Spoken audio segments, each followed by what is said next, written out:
بسم اللہ الرحمن الرحیم۔ بے شک تمام تر تعریفیں اللہ ہی کے لیے ہیں، ہم اس کی حمد بیان کرتے، اسی سے مدد مانگتے، اسی سے مغفرت چاہتے اور اسی کے حضور توبہ کرتے ہیں۔ میں اس پاک ذات کی حمد کرتا ہوں، ایسی پاکیزہ اور بابرکت حمد جس کی انتہا کی کوئی حد نہیں۔ اے اللہ، تیری ہی لیے وہ ساری حمد ہے جسے ہم تیری بارگاہ تک پہنچنے کا وسیلہ بناتے ہیں،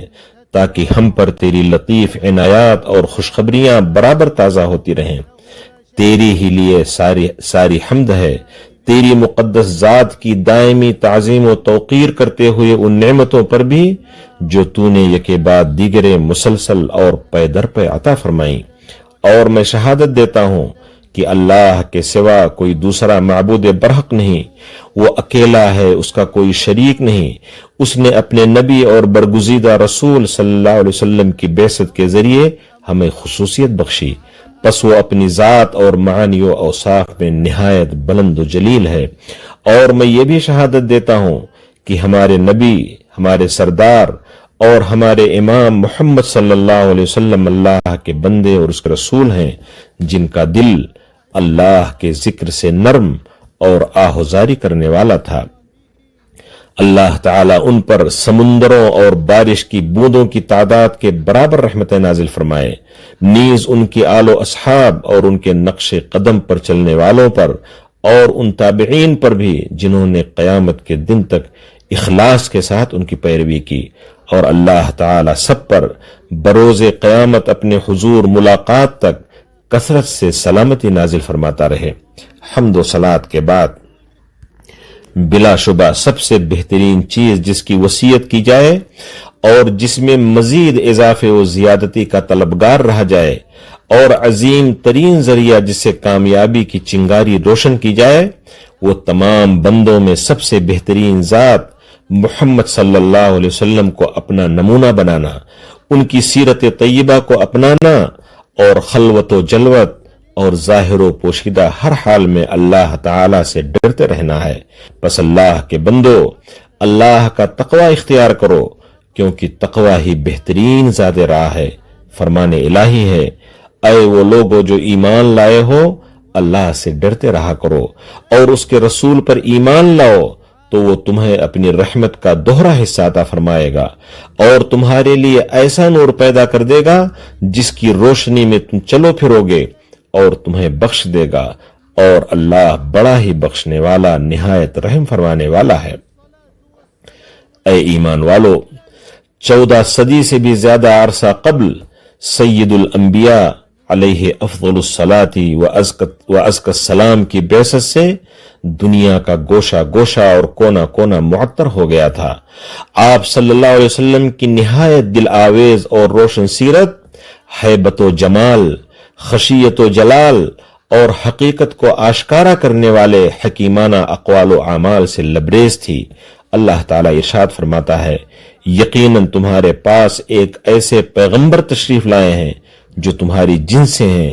جن کو تمہاری تکلیف و مضرت کی بات نہایت گراں گزرتی ہے۔ وہ تمہاری منفعت کے بڑے حریص و خواہش مند رہتے ہیں اور اہل ایمان کے ساتھ بڑے ہی شفیق اور مہربان ہیں۔ آپ صلی اللہ علیہ وسلم نے کائنات کو عدل و انصاف اور امن و سلامتی سے بھر دیا اور زمین کے گوشے گوشے میں حق و انصاف، رواداری، شفقت و رحمت کی بنیادیں بکھیر دیں، اور ہم نے آپ کو تمام جہان والوں کے لیے رحمت بنا کر ہی بھیجا ہے۔ اہل ایمان بھائیوں، پاکیزہ سیرت نبوی ہی وہ تاریخی خزانہ، تہذیبی سرچشمہ، علمی طریقہ اور عملی معراج ہے جو امت کو سربلندی، ہیبت و جلال، نیک توفیق اور درست سمت فراہم کرتا ہے۔ یہ سیرت اس عظیم ہستی کی ہے جنہوں نے انسانیت کو ضلالت و گمراہی سے ہدایت کی طرف رہنمائی بخشی، جہالت سے نکال کر علم و شعور سے آشنا کرایا اور اسے عظمت و بلندی کی چوٹیوں تک پہنچایا۔ وہ معجزات کے نبی ہیں، اور آپ صلی اللہ علیہ وسلم وہ ہستی ہیں جنہوں نے ہمیں جہنم کی آگ سے بچانے کے لیے اس کے راستے میں رکاوٹیں کھڑی کیں اور بھرپور کوششیں فرمائیں۔ وہ ہر مسلمان مرد و عورت پر سب سے زیادہ احسان فرمانے والے اور نقل و عقل کی روح سے اس بات کے سب سے زیادہ حقدار ہیں کہ ان سے خالص قلبی عقیدت و محبت رکھی اور ان کی سچی اطاعت کی جائے۔ کسی شاعر عربی کا کلام ہے، جب بھی مجد و شرف اپنی بلندی پر فخر کرتا ہے تو ہمارے محبوب صلی اللہ علیہ وسلم نسب کے اعتبار سے سب سے زیادہ تابناک اور خوبصورت نظر آتے ہیں۔ جب بھی عزت و سربلندی کی صدا ہمیں شرمسار کرتی ہے تو آپ صلی اللہ علیہ وسلم لوگوں میں سب سے بلند مرتبہ و مقام پر سرفراز دکھائی دیتے ہیں۔ نبی کریم صلی اللہ علیہ وسلم کا ارشاد ہے، تم میں سے کوئی شخص اس وقت تک کامل مومن نہیں ہو سکتا جب تک کہ میں اس کے نزدیک اس کی اولاد، اس کے والد اور دوسرے تمام لوگوں سے زیادہ محبوب نہ ہو جاؤں۔ متفق علیہ روایت ہے۔ اور فرمان الہی ہے، یقیناً تمہارے لیے اللہ کے رسول صلی اللہ علیہ وسلم کی ذات میں بہترین نمونہ موجود ہے، ہر اس شخص کے لیے جو اللہ اور قیامت کے دن کی توقع رکھتا اور اللہ کو کثرت سے یاد کرتا ہے۔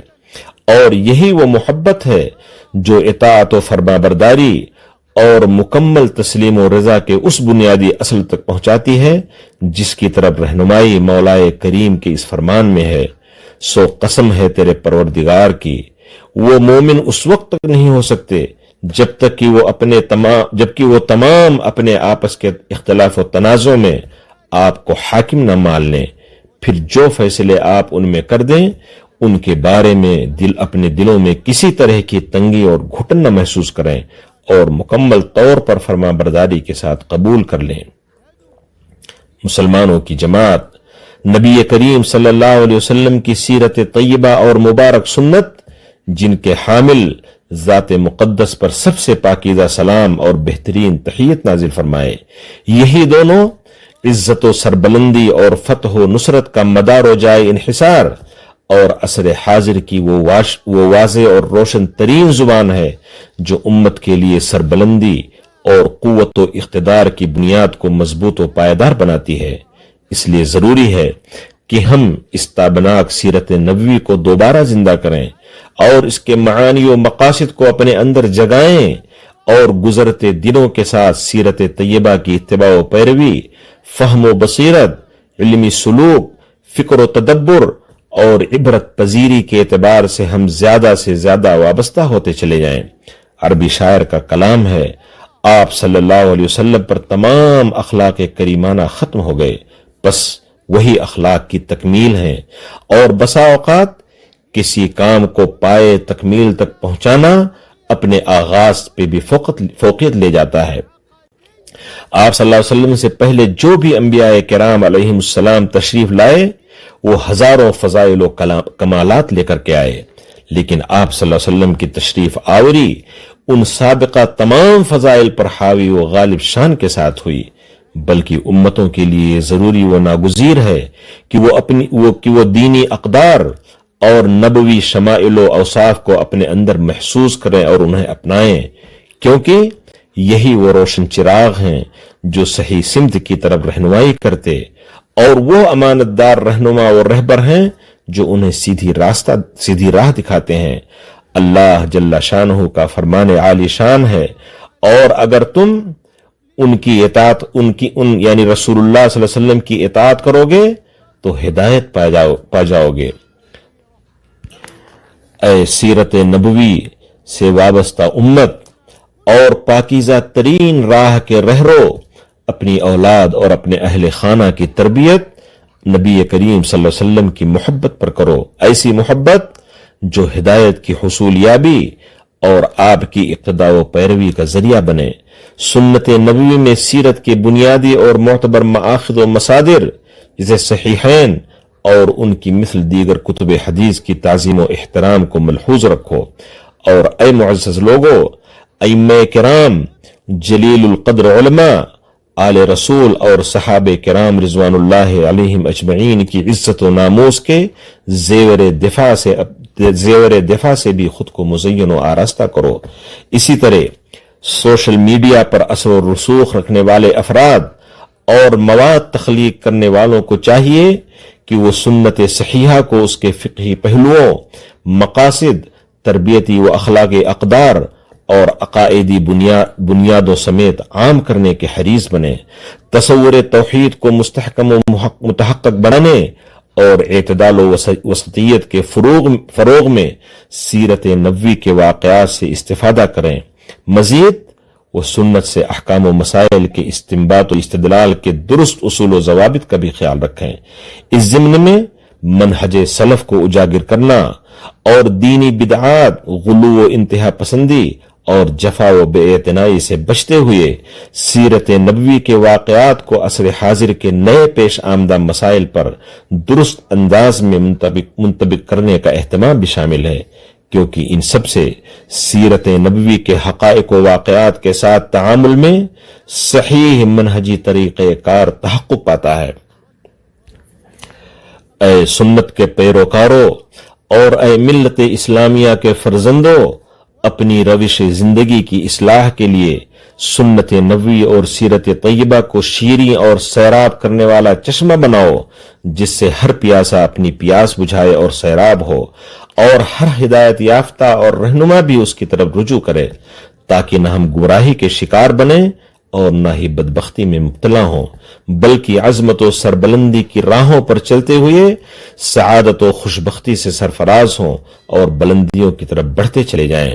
اور یہی نبی کریم صلی اللہ علیہ وسلم کی سچی اتباع و پیروی کی سب سے بڑی اور واضح دلیل ہے۔ میں اللہ کے ذریعے پناہ مانگتا ہوں شیطان مردود سے۔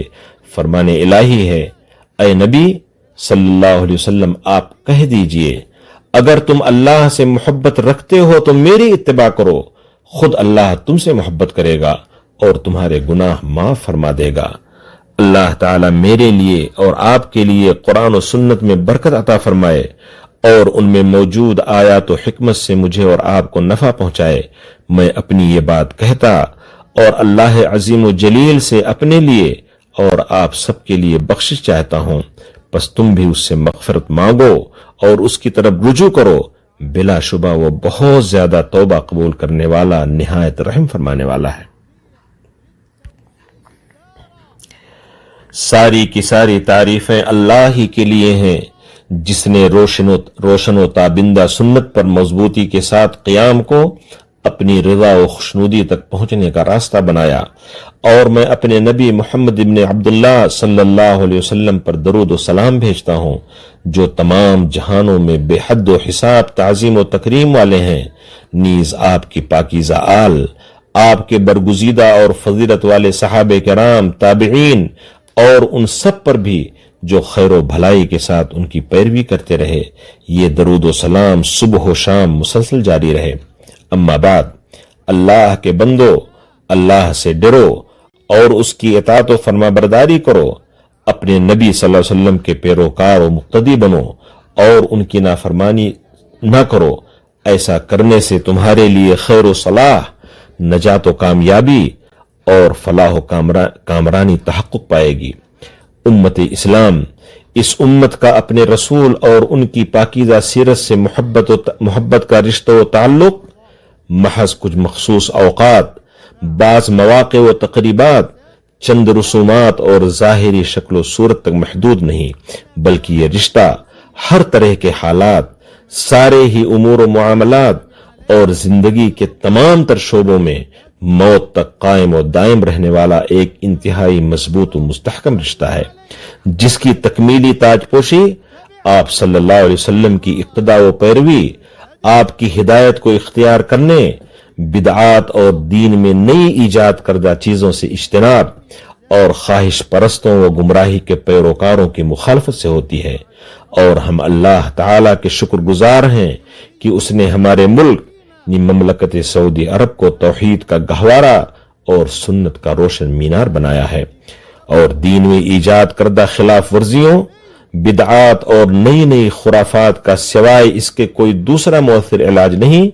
کہ دینی احکام کو صحیح فہم کے ساتھ سمجھا جائے اور علم کی اس روشنی کو اختیار کیا جائے جو جہالت کی تاریکیوں کو چھانٹتی اور دور کرتی ہے۔ لہذا جب ہم ایک نئے تعلیمی سال کے استقبال کی تیاری کر رہے ہیں تو ہمیں طلب علم کی طرف بالعموم اور مستند و مضبوط بنیادوں پر قائم دینی علوم کے اس حصول کی طرف بالخصوص اپنی خاص توجہ مبذول کرنی چاہیے۔ اسی طرح حصول علم، پھر اسے آگے پہنچانے میں اخلاص و امانت داری کو ملحوظ رکھنے، اساتذہ کے ساتھ ادب و احترام، اور نئے تعلیمی سال کے آغاز ہی سے سنجیدگی و تندہی کے ساتھ بھرپور انداز میں تعلیمی سرگرمیوں کی طرف لوٹنے کا پختہ عزم ہونا چاہیے، تاکہ یہ تعلیمی سال فہم صحیح اور اساتذہ و طلبہ دونوں کی جانب سے علم اور اہل علم کے حقوق کی ادائیگی پر مبنی ایک بابرکت اور کامیاب سال ثابت ہو۔ اس کے بعد یہ بھی جان لیں، اللہ تعالیٰ آپ کو توفیق بخشے کہ نبی اکرم صلی اللہ علیہ وسلم سے محبت، ان کی اقتداء و اتباع اور اسوہ نبوی کو اپنانے کی علامات میں سے ایک یہ بھی ہے کہ امام الحنفاء محمد صلی اللہ علیہ وسلم پر درود و سلام میں مداومت برتی جائے۔ پس جو شخص آپ صلی اللہ علیہ وسلم پر پابندی کے ساتھ مسلسل درود و سلام بھیجتا رہے تو اللہ تعالیٰ اس سے انگنت و بے شمار پریشانیاں دور کر دیتا اور اس کی بے حد و حساب تکالیف و مصائب کو حل فرما دیتا ہے جن کا احاطہ نہیں کیا جا سکتا۔ البتہ یہ بات ضرور ہے کہ یہ درود و سلام ایسے شخص کی طرف سے ہو جو محب صادق اور سچا مطیع و متبع ہو، نہ کہ غلو کرنے والا بدعتی۔ مولا عز و جل نے اپنے نبی صلی اللہ علیہ وسلم کی تعظیم و تکریم اور بندوں کی تعلیم و رہنمائی کے لیے ایک نہایت معزز اور کریمانہ قول میں ارشاد فرمایا ہے، بے شک اللہ اور اس کے فرشتے نبی صلی اللہ علیہ وسلم پر رحمت بھیجتے ہیں، اے ایمان والو تم بھی ان پر درود اور خوب سلام بھیجا کرو۔ اے اللہ اپنے برگزیدہ نبی پر رحمت و سلامتی نازل فرما، اور اے اللہ ان کے معزز اور نیک صحابہ کرام ابو بکر، عمر، عثمان، علی اور باقی تمام عشرہ مبشرین رضوان اللہ علیہم اجمعین سے راضی ہو جا، اور اپنے فضل و احسان اور جود و کرم سے ان کے ساتھ ہم سب سے بھی، اے غالب و زبردست اور بہت بخشنے والے۔ اے اللہ اسلام اور مسلمانوں کو عزت و سربلندی عطا کر، دین کے حدود اور مرکز کی حفاظت فرما، اور اس ملک کو امن و اطمینان اور فراخی و فراوانی کا گہوارہ بنا، اور دوسرے تمام مسلمان ممالک کو بھی۔ اے اللہ ہمیں ہمارے وطنوں میں امن و امان نصیب فرما، ہمارے حکمرانوں اور سرپرستوں کو نیک توفیق بخش، اور ہمارے امام و حکمراں کی حق و درستگی کے ساتھ نصرت و تائید فرما۔ اے اللہ ہمارے امام خادم حرمین شریفین کو ایسے امور کی توفیق عطا کر جن میں اسلام کی عزت و سربلندی، مسلمانوں کی اصلاح اور بندوں و ملکوں کے لیے خیر و ہدایت مضمر ہو۔ اے اللہ انہیں اسلام اور مسلمانوں کے لیے ناصر و مددگار بنا، اور اے پروردگار تمام مسلمان حکمرانوں کو بھی توفیق نصیب کر۔ اے اللہ ہمارے سیکورٹی اہلکاروں اور ہماری سرحدوں پر ڈٹے مجاہدین اور پاسبانوں کو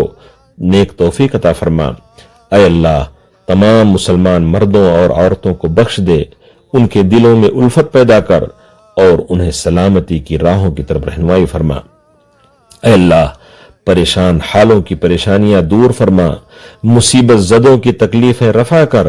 قرض داروں کے قرض ادا کرا دے، ہمارے بیماروں اور تمام مسلمانوں کی بیماروں کو شفائے کاملہ عطا فرما، اور اپنی رحمت سے ہمارے اور تمام مسلمانوں کے فوت شدگان پر رحم فرما، اے سب سے بڑھ کر رحم فرمانے والے۔ اے اللہ جو شخص بھی ہمارے یا اسلام اور مسلمانوں کے خلاف برے ارادے رکھے تو اسے اس کے اپنے ہی نفس میں الجھا دے، اس کی مکر و چال کو اسی کے گلے کا طوق اور اس کی تدبیر و منصوبہ بندی کو اسی کی تباہی کا سامان بنا دے۔ اے دعاؤں کے سننے والے اور اے عطا اور فضل و احسان کے مالک، امت کے کلمے کو قرآن و سنت پر جمع اور اکٹھا کر۔ اے اللہ مسجد اقصی کی حفاظت فرما، اور اس سے ان لوگوں کو دور کر دے جنہوں نے تیرے دین سے عناد و دشمنی کی اور حد سے تجاوز کیا، اور اسے قیامت کے دن تک سر بلند و باوقار رکھ۔ فلسطین اور تمام جگہوں کے کمزور و مظلوم مسلمانوں کو نجات نصیب کر، اور اپنے اور ان کے دشمنوں کے خلاف ان کی نصرت و مدد فرما۔ اے تمام جہانوں کے رب، اے ہمارے پروردگار، ہمیں دنیا میں بھی بھلائی عطا فرما اور آخرت میں بھی، اور ہمیں آگ کے عذاب سے بچا۔ پاک ہے آپ کا رب، عزت و غلبے کا مالک رب ایسی تمام باتوں سے جن سے یہ کفار و مشرکین متصف کرتے ہیں۔ سلام ہو پیغمبروں پر، اور تمام تر تعریفیں اس اللہ کے لیے جو تمام جہانوں کا پالنہار ہے۔